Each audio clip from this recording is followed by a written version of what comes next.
वैशंपायन जी कहते हैं, जन्मेजय तदंतर सहदेव भी ग्वाले का वेश बनाकर वैसी ही भाषा बोलता हुआ राजा विराट की गौशाला के निकट आया।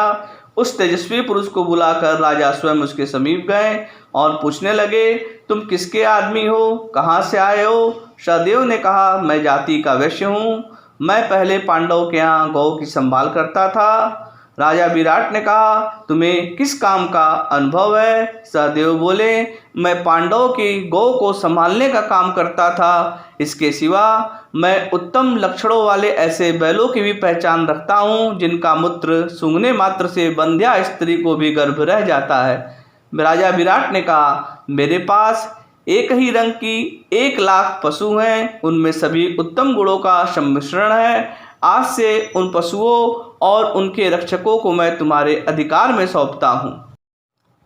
तदंतर वहाँ एक बहुत सुंदर पुरुष दिख पड़ा जो स्त्रियों के समान आभूषण पहने हुआ था। उसके कानों में कुंडल और हाथों में शंख तथा सोने की चूड़ियाँ थीं। उसके लंबे लंबे केस खुले हुए थे।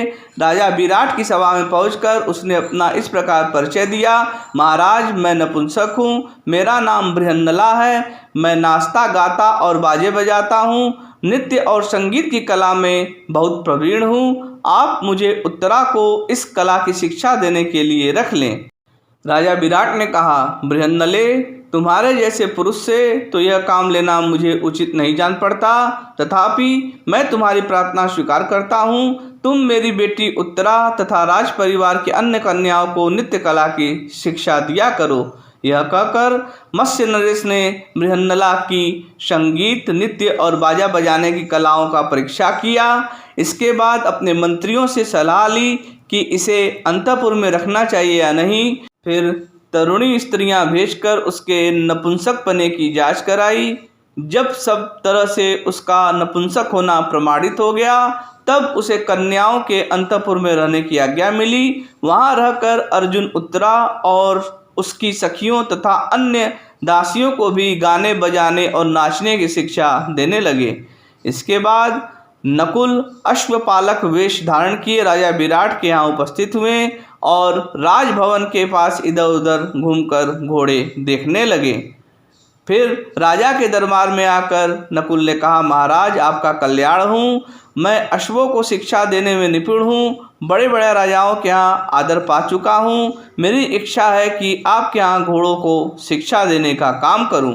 राजा विराट ने कहा, मैं तुम्हें रहने के लिए घर, सवारी और बहुत सा धन दूंगा, किंतु पहले यह बताओ कि तुम्हें अश्व संबंधी किस कला का विशेष ज्ञान है तथा अपना परिचय भी दो।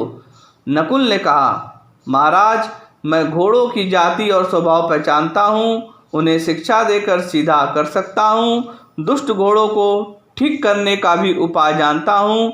इसके सिवा घोड़ों की चिकित्सा का भी मुझे ज्ञान है।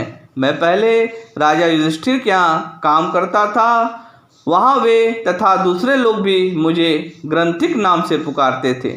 विराट बोले, मेरे यहाँ जितने घोड़े और वाहन हैं, उन सबको मैं आज से तुम्हारे अधीन करता हूँ। इस प्रकार पांडव लोग अपनी प्रतिज्ञा के अनुसार अज्ञातवास की अवधि पूरी करने लगे।